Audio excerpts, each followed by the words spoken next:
At Stanford University, it was a great pleasure to speak to Dr. Thomas Fingar, Shorenstein APARC Fellow of the Freeman Spogli Institute. His new book, The New Great Game, whilst not specifically about the Belt and Road Initiative, analyses and explains how Chinese policies and priorities interact with the goals and actions of other countries in Central and South Asia. It was a great pleasure to share his insight. Actually, the title came from one of my colleagues in the larger project, Dan Snyder. I didn't resist it as a title because it's kind of catchy. But for me to use a catchy title, I had to be persuaded that there was actually some reality behind it. And there's still more air and imagination, I think, than reality to it. But it's not a completely crazy way to think about the dynamics out there. That as I got involved, aware of it, it was after the fall of the Soviet Union when I was at State Department.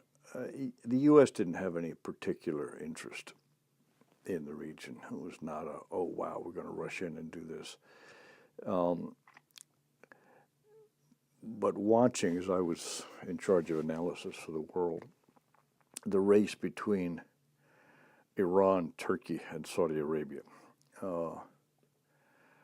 what strain of Islam was going to be revived, or be the restoration of Islam in the region. Whose version would it be? Which alphabet would be used? How much separation of church, state, church education would there be? And in that, the U.S. had interest. We were not indifferent as to how that came out. At the time, I didn't think there was anything we could or should do to try and influence it, but to pay attention to it. So watching that kind of unfold in a way that nobody really won that particular competition. But the ethnic component, the Turkic component, at least to me, seemed to trump the strand of Islam component in this. That the Turks had an advantage, but it was more the case of the Turkic peoples that inhabited the area, including into Xinjiang, into China.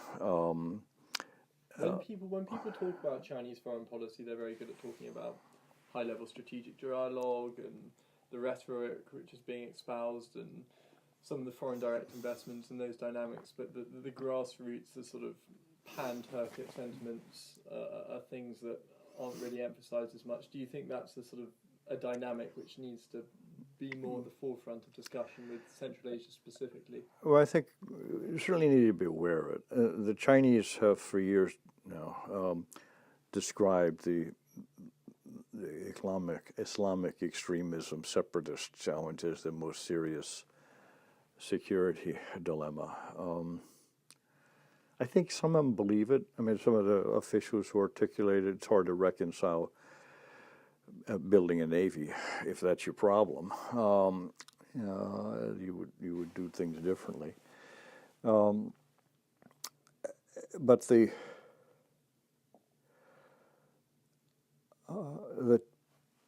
Chinese, the Han Chinese, have a marvelous facility for alienating people. And the combination of lagging economic development, racial, religious discrimination against the Turkic, not just the Uyghurs, but the Turkic folks out there, that have given them an incentive to common cause, an incentive to, and the mere fact that they would talk to one another causes Beijing to go apoplectic and overreact, and they're playing out a self-fulfilling prophecy here. I mean, perhaps that comes back to the title. I mean, the New Great Games suggests both sort of geopolitical dynamic and also a certain pessimism. Are you pessimistic about China's increasing role in Central Asia and South Asia, but also across Afro-Eurasia? No, I don't think China is actually going to have that big a role in Central Asia and South Asia. Beyond, it's a big economy, but I don't worry about a juggernaut moving eastward, ensnaring these people in these regions in a grasp that, at a minimum, is mercantilist in its character. But pull the strands together here. There's that ethnic, religious element of competition, religious competition, ethnic, which the Chinese see. You've got a geopolitical, that the Russians that sought to maintain a high degree of influence, some degree of control over their soft underbelly, the logic that led them in the 17th and 18th and 19th century to seek control of the first great game, but it's still there. And the infrastructure links all go north-south, the existing ones, pre-existing, to tie them in. I was interested that you included in your definition of South Asia, Afghanistan, and I mean implied in the conventional definition of Central Asia is the sphere of old Soviet influence, and of course Afghanistan was never controlled by the Soviets, but was important in both the undermining of Soviet control. Why did you choose to include it in the definition of South Asia rather than Central Asia? We could have done it either way. Because of the Pakistan, the APARC link primarily. That, from my perspective, to understand what's been going on in Afghanistan for the last 30 years, you've got to have the Pakistani development, the Taliban as a creature of the ISD, that the Indian efforts to counter Pakistan in Afghanistan.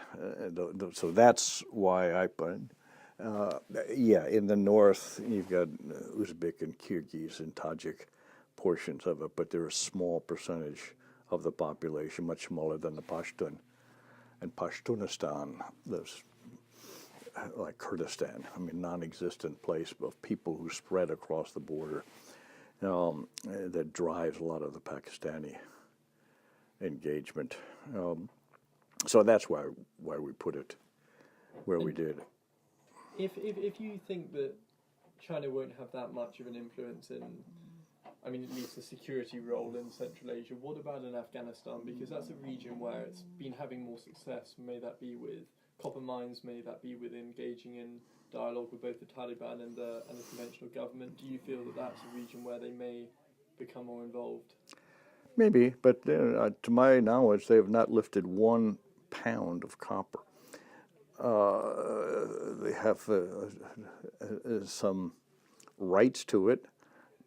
They've declared how much money they intend to put in it, but it is still too dangerous for them to actually put any money into it. It's something that might have made sense when commodity prices were much higher, but commodity prices, including for copper, have tumbled. So why would you run a risk to your investment, to your people, by developing stuff in Afghanistan that you can't move, when you can buy it in Chile for a lot less and put it on a ship? I mean, there is a lot of things come together that very quickly undercut, rather to me very facile. The Chinese are doing this; they're doing it to maintain control. Unless we, whoever the we is, the outsider of the West, get in and compete with them on their own terms, they will lock up Afghani resources. And you go, okay, you know, that and $5 gets you a Starbucks. You know, there's a, why would I lose sleep over that? Why would I expend blood and treasure on that? I don't know if the reports are true, but I heard that, and it hasn't been verified by the Chinese, I believe, but they've started to help the Tajiks doing patrols along the Wakhan corridor, where the sort of the opium, the drug superhighway is. That to me is interesting, given that Russia is the main strategic actor in the region. Yeah, well, the one area of substance in the SCO kind of world does seem to be cooperation around drugs, around police dimensions of security. That the counterterrorism is more rhetorical. It has a secretariat in Uzbekistan. But it's not clear to me that it's actually doing a lot. Maybe it is, and it's below my radar. But to finish the competitive elements, the Russians, China is very interested in not enabling the Russians to regain the position. The Central Asians, like any small countries, want to do balance of power, use the Chinese to counter the Russians, use the Russians to counter the Chinese, so they can protect their own interests. They were more afraid, I think they still are, more afraid of the Chinese than of the Russians. Part it's the devil you know versus the devil you don't know as well. Part of it is they expected more help from the Russians than they got early on. Part of it is the West in general, the U.S. in particular, I think disappointed them. We evinced no great desire to jump into that great game and compete for it. So the rather narrow interest, as long as we had access to bases to support Afghanistan, we were okay. Keep the friendship bridges open. Yeah. Actually got more help from the Russians than from anybody else in that regard, because of the interest in combating the extremists. The Indians are the other player. The Indians are in many ways, the natural economic engine, center of gravity, that if you ever could get sufficient stability for north-south kind of transit going south, that India would have an interest. It certainly has an interest in, when the British controlled India, in having Afghanistan be at a minimum a buffer if you couldn't control it. So the Indians jumped in, and I think they've got something like 11 consulates in Afghanistan. And that caused the Pakistanis, who were obsessed with India, to go even more over the top in figuring out how to counter. So you've got the title here, which we didn't really spell out in any ways. We were kind of glib in the way you've got an India-Pakistan, you've got a Russia-China, you've got a Saudi-Turkic-Iran dimension to this, and that all of which are kind of little games, or they're little games in terms of the world order, global stability questions. If we could, on that note, zoom out a little bit, and you adopt a regional analysis in your book, do you think China perceives foreign geographies in a regional way, or how do they view their periphery? concentric circles, or concentric squares, actually, in the Chinese imagery, that begins with the Forbidden City, and then moves. And in their mental map, in their articulated policy, that near neighbors are most important, and how they deal with them. They're an immediate security threat, so having them be more friendly to China than to anybody else, South Korea and Japan, they're no longer big problems in and of themselves, but they are a big problem because of the alliance to the U.S. When Mongolia was allied with the Soviet Union, a big problem. When India was de facto allied with the Soviet Union, big problem. India by itself, not such a big problem. India leaning to the U.S., big problem. As they work out. So the further away you get, the geopolitics change. History changes. And the nature of geography. India is close, but the Himalayas are high. So you don't have any kind of cultural interaction, religious interaction.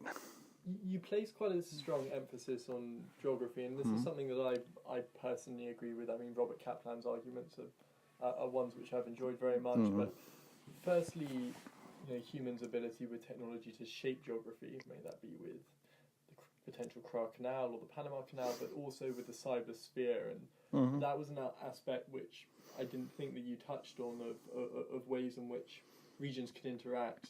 Yeah, we did. That's correct. But because the way we paid attention to it was the historical baggage. Again, this is one book that the Uneasy Partnerships that came next, the Deer in the Headlights, will be the next one, which is Southeast Asia, that Don Emerson has got the lead. I'm just a contributor to that. The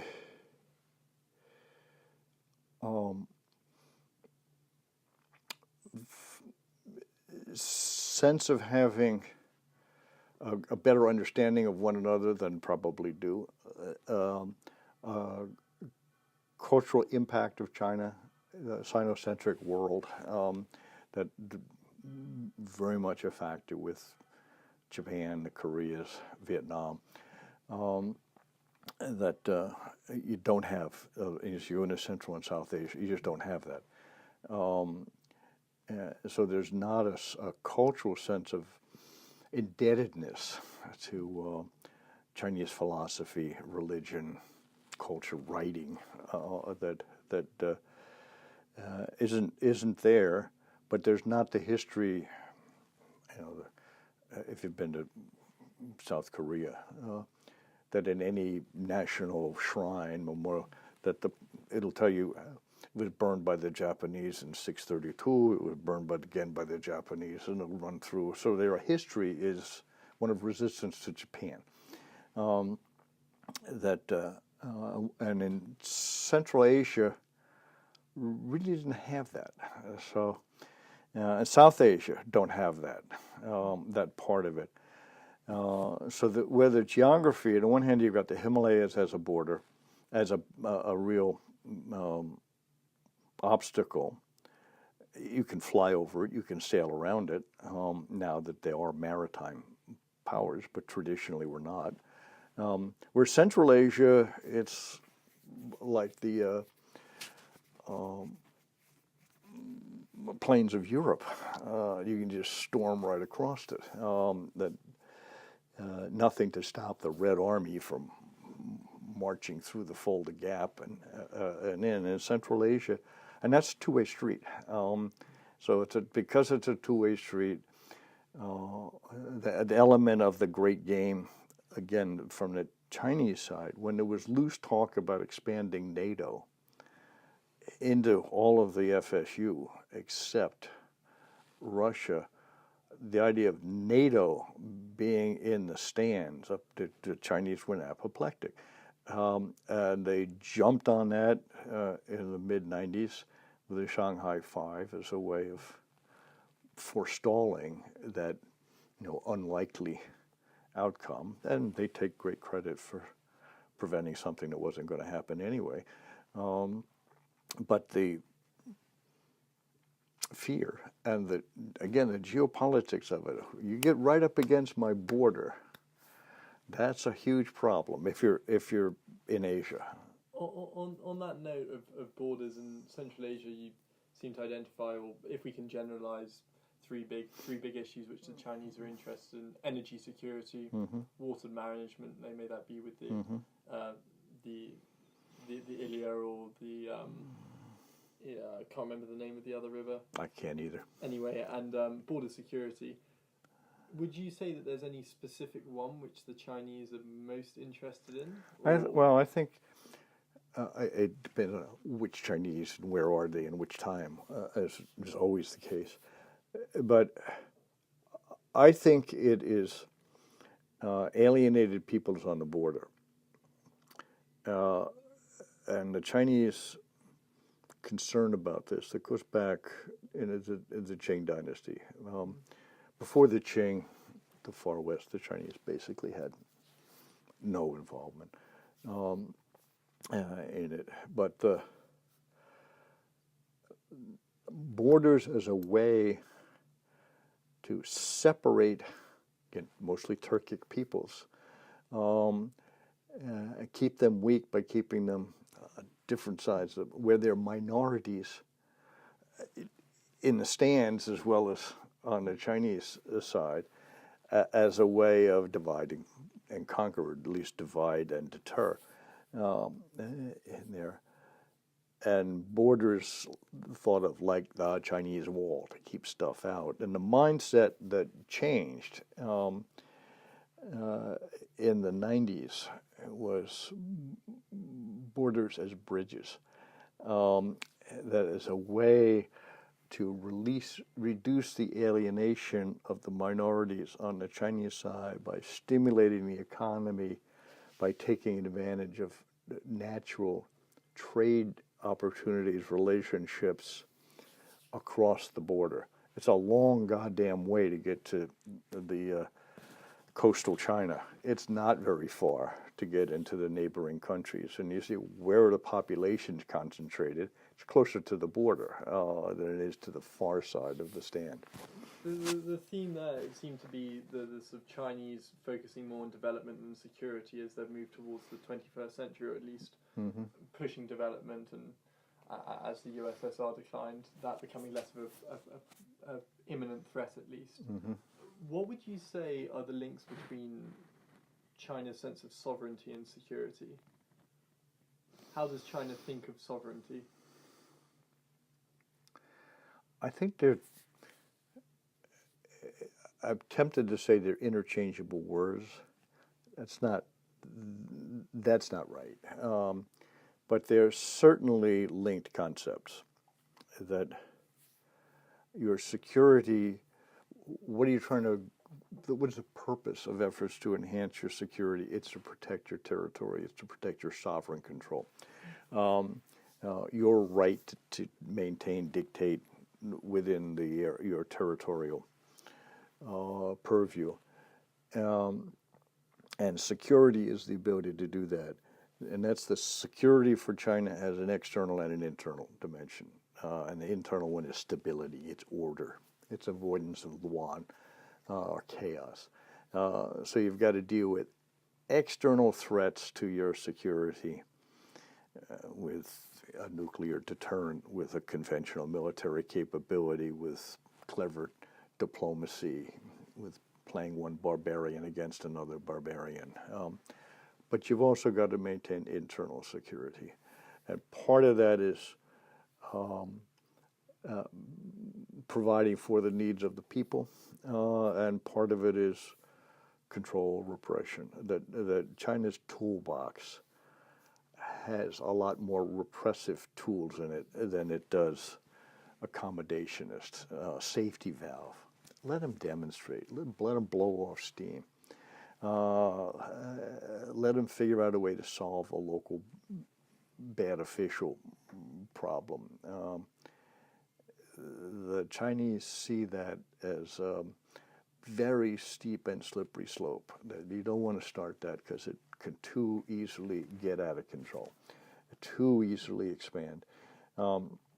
So the sovereignty, security, the internal stability, they were foreign NGOs, foreign ideas, color revolutions, sugar-coated bullets to undercut regime, affect regime change. All of that kind of terminology, that it's easy to make fun of it as hyperbolic, but that doesn't make it less real to both the party leaders that are imposing it and to a chunk of the citizenry that sees foreign influence as that's the magic bullet here, that's going to bring down aspects of the regime they don't like. And the idea that maybe this is your country, this is your society, this is your problem, the solution's got to be your solution.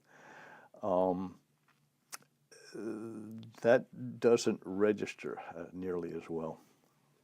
Something that, and I feel I may know the answer to this, but you didn't really touch much on the Belt and Road Initiative, and in recent white papers, speeches, everything in terms of China's foreign policy toolbox, the Belt and Road has been a real point of emphasis. Right. We'd finished the book before Belt and Road became a thing. So I put some stuff in at the end in a last revision because I realized, and other people telling me, first you got to do it because it's there, but also you got to do it if you want the hook to get somebody to pay attention to it. But it was purely a function of doing it. That in the book that I've got with Stanford Press now, China's Paths to the Future, that Gene Oy and I did this together, an edited volume. There are 3 chapters in there on Belt and Road. One is basically, can China afford this? One on high-speed rail, and one China's interaction with the global South, all of which touch upon the Belt and Road in some respect. But as I indicated in the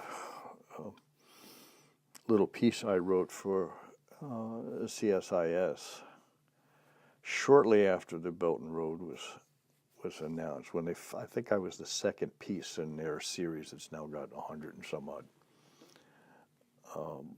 comments. I didn't see this as likely to be anywhere as big a deal, as successful, as doable. And again, a global guy that oversaw debt problems with African states and foreign aid, Latin America. And there's a reason infrastructure doesn't get built. And that reason is usually a judgment that it's not economically viable. If this looked like it had tremendous economic potential, it would have happened. There's a reason the World Bank and ADB and others said no to these projects. So most of them probably won't get built.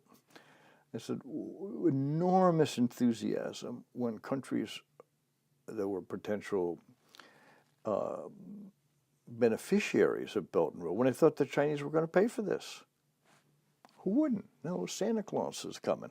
You're going to give me free stuff. Bring it on. When the Chinese realized, clarified that no, we're going to loan you the money to do this, then they began to look a little more closely at the gift horse. And I mean, I've said to plenty of Chinese over the years of Belt and Road on this, I said, you're setting yourself up for repudiation of the debt. Oh, no. I said, look at it. You're making deals with some of the most unpopular regimes in the world. What are the odds that the successor to any of these guys are going to give highest priority to honor the corrupt deals made by their predecessors? Most of these things are not likely to have high profitability in it. So if they're marginally profitable at best, they're generating some tax revenue, which the governments are going to have to decide, do they use this for health care? Do they use this for education? Do they use this as job programs for their exploding youth populations? Do they do it to maintain internal stability, or do they put it at the top of the list, repaying the Chinese banker? If they're anything like everybody else that's ever walked the earth, the banker's going to get stiffed. And they're going to say, thank you for building that highway. We can't pay for it. If you want to take it back, go ahead. Take it back. And the same with power plants, and the efforts to counter this with debt for equity kind of arrangements being built in. And in the modern world, where countries communicate and people, the examples out of Africa, Latin America, the examples out of South Asia, they say, yeah, I don't think this is such a good idea. Maybe before we sign over millions of square miles of territory to you to build a railroad, as that's the collateral. Maybe we ought to ask, do we really need that railroad? That's where the Lao are. We have 9 million people. What the hell do we need a high-speed rail that goes through the country? You need it to get to Singapore. We don't need it. So if you want it, you ought to pay for it. I mean, I agree that if another corrupt regime is coming in, it's unlikely that repayment of Chinese debt is going to be the top priority. But with I think it's the Cola-Cara Dam in Ecuador was a multi-billion-dollar thing, and there's been accusations in a New York Times piece on the 24th of December about corruption in the government. But a new government's come in, and I think they've restructured the debt with China. Is that an example of... Could be. I mean, the learning curve here is a continuous one. The learning process is a continuous one. And the IFIs have experience in doing this, and the whole dealing with the HIPC countries, highly indebted poor countries, and making future aid requirements that it be used for certain health, education, women's projects, that kind of thing, making it harder to divert into private bank accounts or boondoggles of one kind or another. And there's a good luck on this character as well. But you asked about 2 others, and I don't want to lose them: the water and the energy. That China is and will remain for a foreseeable future highly dependent on imported energy, oil and gas. And that means they're highly dependent on Africa and the Persian Gulf. They've got a mindset that internal lines of supply are more secure, land as opposed to, because they've never been a naval power until now. And the idea there's an attraction of having pipelines come from Central Asia. Was a need. It's not clear that as the economy slows, that they're going to need the escalating amounts of energy that they once need. Again, a lot of it. When's the last time somebody hijacked an oil tanker? Compare that. When's the last time that one guy with a backpack blew up an oil pipeline? and the first is years ago, and the second is today. On there, are you really going to protect 8,000 mile pipeline? Good luck. Here, but they come at it with warring states. Period. Kind of thinking about security. So through Central Asia, the South Asia, bring it up from Gwadar through Pakistan and Afghanistan, and you go, are you fucking kidding me? Quite apart from earthquakes and landslides and other problems, that if anybody doesn't like you, you've given them an enormous target to do this thing. So energy is, depending on the price, depending on the rate of economic growth, it's either a bigger or smaller concern, which is why a lot of these pipelines have started and stopped coming from Central Asia. It's why the one coming down from the Russian Far East, Siberia. Yeah, has not. The deal that was struck after the Crimea and imposition of sanctions, those negotiations have been going on for, I think, 13 years. Russians with Japanese, with Koreans, with Chinese, and the numbers just didn't work because of the size of the deposits mean you have to have, if you're paying for it, you've got to have pricing that lets you recoup the price of the pipeline and the field development. And the Russians were demanding higher prices than would allow recovery, so it didn't get built. The Chinese, when they saw they had the Russians over the barrel, Putin needed one of these things to demonstrate he had alternatives. He'd give them a deal to do this. They locked into a deal that was much better than world oil prices, and prices collapsed because of fracking. Prices collapsed, and so the Chinese aren't building it. The energies there could be used at some point.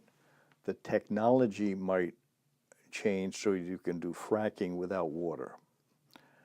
China has plenty of oil in the ground, but where they've got the oil, they don't have any water. And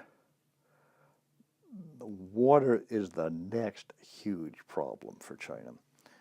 That the way in which they appear to have negotiated the border agreements which are still secret, with Central Asians, it looks like they've gone for headlands on water on this.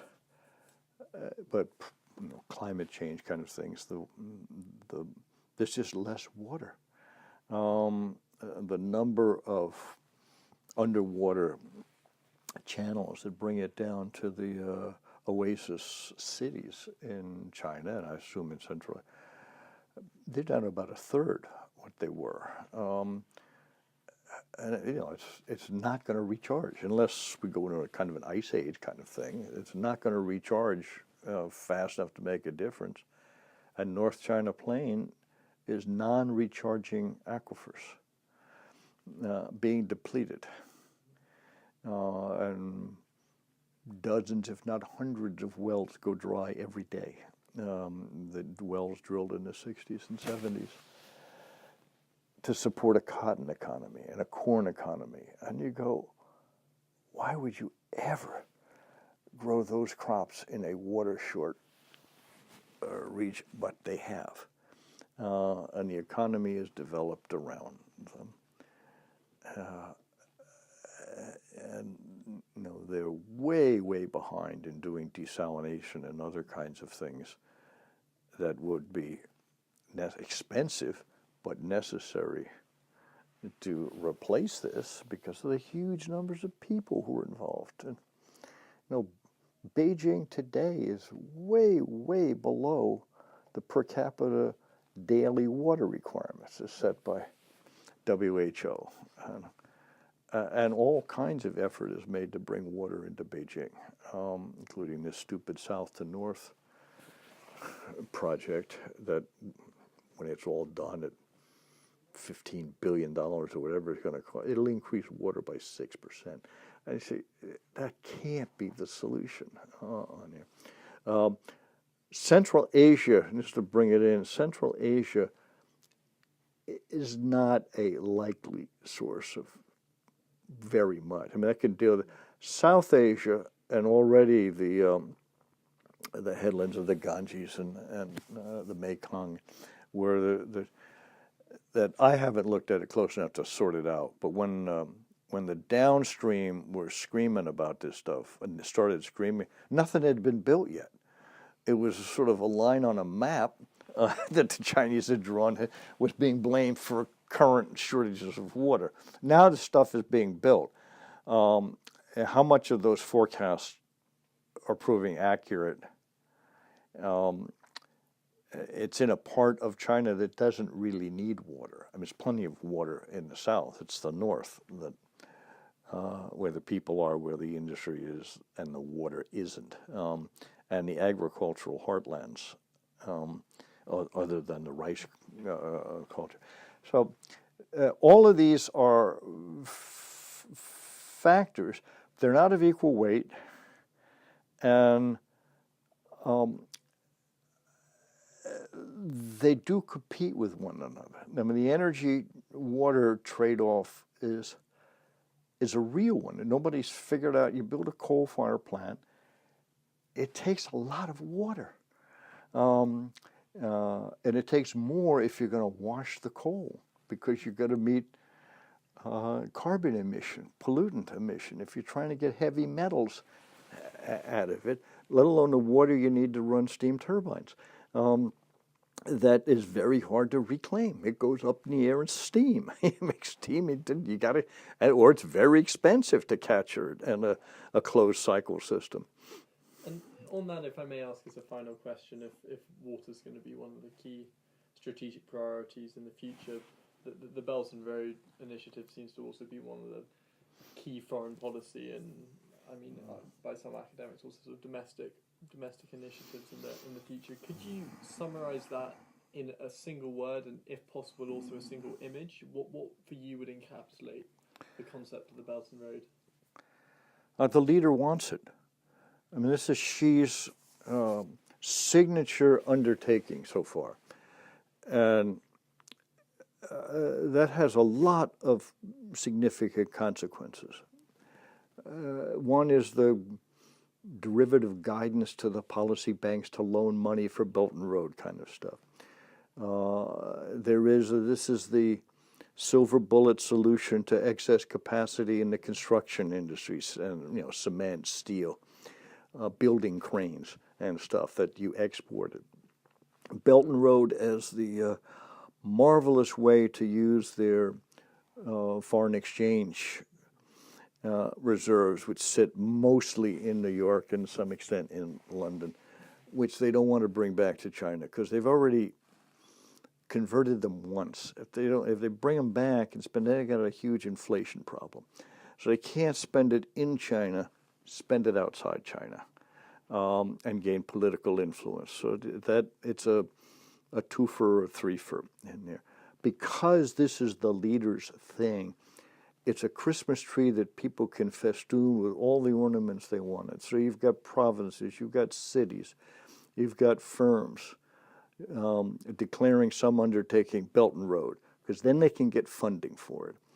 If you're an individual entrepreneur or private enterprise bumping up against currency controls, you can't get money out of, I need this to go to Kyrgyzstan. This is a Belt and Road project, right?